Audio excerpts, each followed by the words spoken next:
So this is a fairly rigorous test of the characteristics that we look at in great strategy maps. Let's go through them one at a time.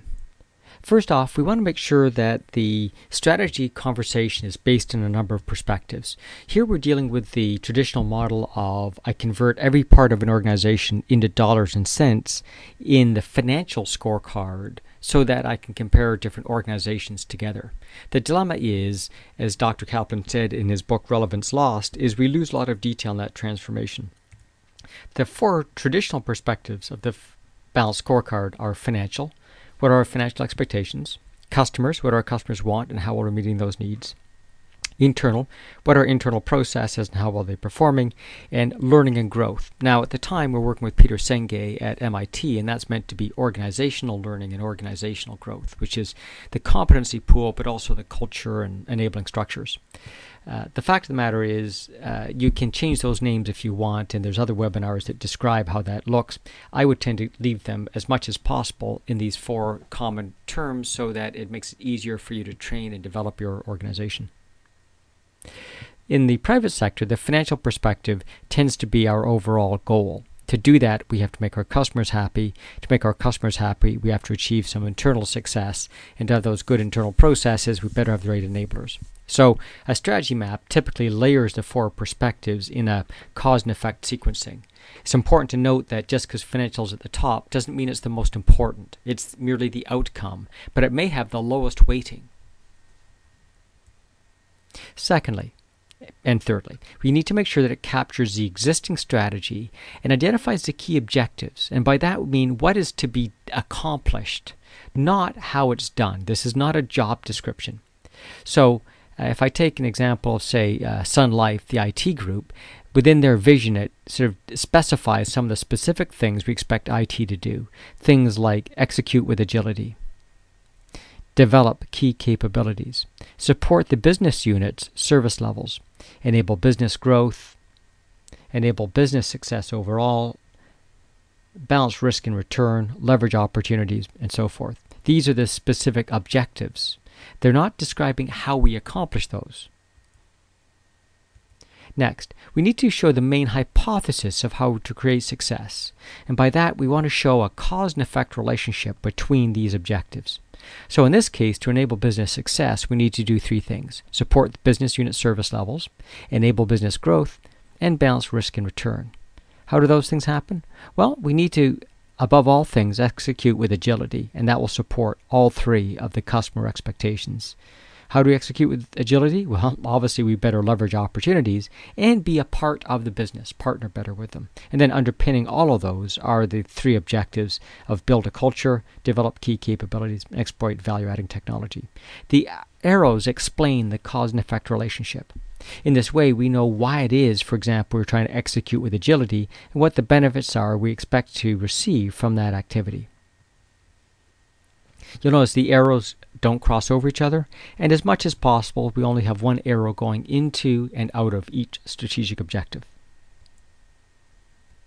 Next, we need to make sure that we're clear on priorities.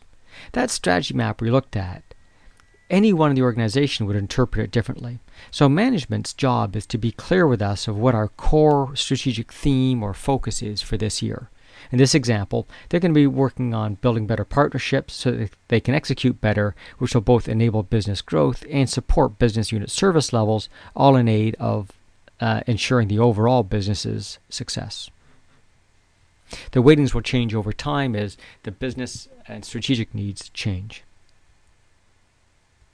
Next, we need to make sure that this doesn't get caught up into chasing down the organization chart. Strategy is cross-functional, and we expect these objectives to be cross-functional too.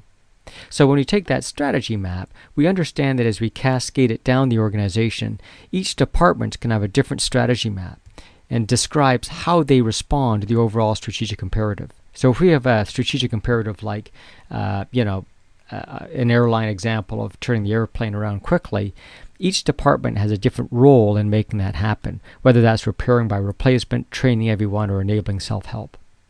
What's that look like more mechanistically? Well, if we take that strategy map, we should be able to list those cross-functional processes off to the right. and understand where each process supports each strategic objective. And by this, we can see each objective is naturally cross-functional. So this strategy map passes that test. Now, of course, we can take it a step further and rate and rank how well those processes are supporting it, and this will begin to reveal strategic weak spots where we should be launching some projects to help close those gaps. So we should be able to do a similar analysis with projects to make sure that as we translate strategy into action, our process and projects, it's lined up with the strategic intent.